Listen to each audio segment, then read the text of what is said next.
I think the glasses are going to have to come off for this one, Maddie. Do you eat protein? I'm going to assume yes, given that you follow this page. Therefore, this video is well suited to you. Keep watching as I'm about to solve 4 protein mysteries. Now, protein is always a hot topic in weightlifting and bodybuilding, but most of the articles regarding it center solely on how much to ingest. Rarely, if ever, do they talk about how many grams per sitting is best, or how much you need to ingest whilst dieting to prevent the loss of muscle. Now, during this video, I'm going to do my best to address some of the less frequently asked questions. Number 1, how much protein do I need per training day to build muscle? Now, typically protein recommendations are all over the place, with some supposedly college-degreed dietitians even doubting the need for lifters and bodybuilders to ingest any additional protein above the RDA, which is at present 0.8 grams per kilo of body weight. Now, this lack of agreement has generally been blamed on widely divergent study participants. Subjects were often of different ages or a specific sex, had different training statuses, different protein intakes, different sources, and different doses. Now, the best way to come up with some sort of consensus of protein intake is not to look at individual studies of just a few protein chomping people, but to look at a whole bunch of these studies to see if collectively they pointed a finger towards some sort of recommendation. Now, Robert Morton, a Canadian exercise scientist, did just that. He compiled 49 studies comprising 1,863 men and women who've been lifting weights for between 6 and 52 weeks. Now, while no study, meta or not, is definitive, this one begs to be taken seriously based on size, if nothing else. Now, Morton found a distinct relationship between protein intake and fat-free mass. He also found that dietary protein supplementation significantly increased 1 rep maxes and cross-sectional muscle fiber area, which means the muscles got bigger. Now, his statistics did show that a protein intake beyond 1.62 grams per kilo didn't result in any further resistance training related increases in fat-free mass. That means that 1.62 grams per kilogram might be what we should all strive for to maximize our muscle building efforts. But as specific as 1.62 grams per kilogram is, there are probably outliers among us who would gain even more mass with even larger amounts of protein. It is important to understand that not everyone fits into a neat, tidy protein window. Now, number 2,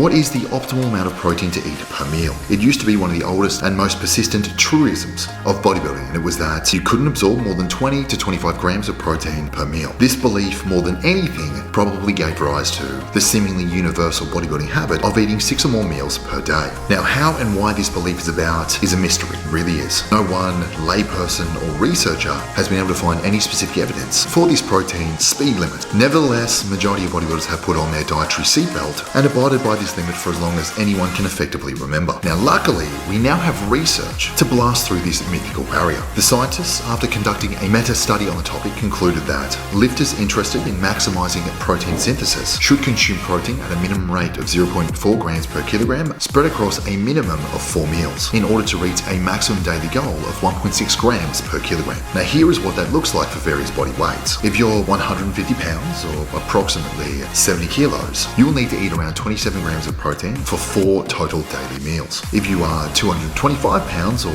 alternatively 100 kilograms, you would need about 41 grams of protein per meal for 4 meals. Now, in the past, many researchers, in accordance to the 20 to 25 gram rule, believed that any amount consumed in addition to this was oxidized for energy or transaminated, which is effectively a chemical reshuffling of amino acids to form different compounds. Now, this is not the case. Following the digestion of a meal, the constituent amino acids are transported through specialized cells into hepatic partial circulation, and the amino acids that aren't sucked up by the liver enter the bloodstream where they are free for the picking to any body tissue effectively that wants them. In saying that, it is worth noting that consumption of high protein doses does indeed result in greater amino acid oxidation. It is certainly not the fate of all additionally ingested amino acids. Anyhow, it was concluded that it's a relatively simple and elegant solution to consume protein at a target rate of 0.4 grams per kilogram per meal across a minimum of 4 meals. And number 3, how much protein do I need to ingest per day to reduce the likelihood of muscle loss? Now, dieting reduces fat storage, of course. That said, however, it can also rob you of muscle provided you don't eat enough protein.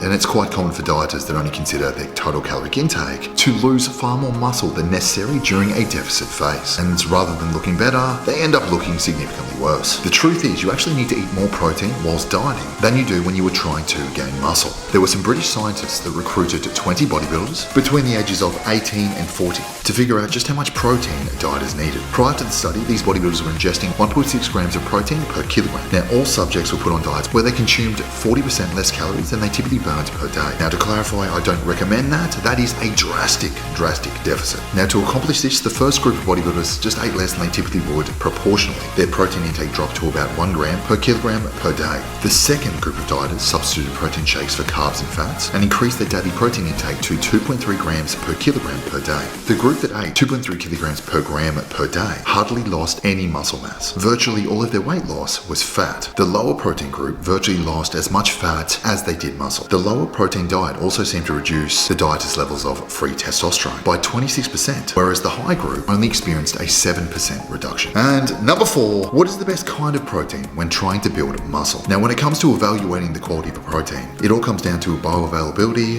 and amino acid profile. Plant protein is currently riding a small, somewhat choppy wave, but the amino acid profile of plants isn't the same as you would find in human muscle. Now, sure, most of the amino acids are there, but usually not in the amounts required to support optimal muscle growth. That being said, there are a few plant-based proteins that come close to containing all of the amino acids needed by humans, and they are pea protein and soy protein. Now, based on the DIASS, which is the digestible indispensable amino acid scores, pea and soy get scores of 0.822 and 0.902 respectively, while whey protein isolate and milk protein concentrate score a superior 1.09 and 1.18. And to clarify, higher is better. Now, beef protein powders aren't all that common, and chicken-based protein powders, they're even rarer, but they do seem to have a relatively loyal customer base, mostly of paleo diet types. Now, the assumption is, given that these proteins are made of the meat of actual animals, that they are superior. Not so much. These proteins, in addition to meat, often contain a great deal of bone, tendons, other connective tissue, and bits of whatever cowbell that animal was wearing. What you're getting is really a lot of boiled down collagen, basically jello without the food coloring. Any way you look at it, whey protein isolate and milk-based protein appear to be the best for muscle building purposes, regardless as to the scale you use. Now, traditionally, whey protein isolate has been used for peri-workout periods, as it's absorbed rather quickly, whereas a milk-based protein like casein is often preferred for alternate times, given it digests a little more slowly. Thank you for watching. I hope you enjoyed the video, and I hope that answers some of the questions that you might have that very few try and address.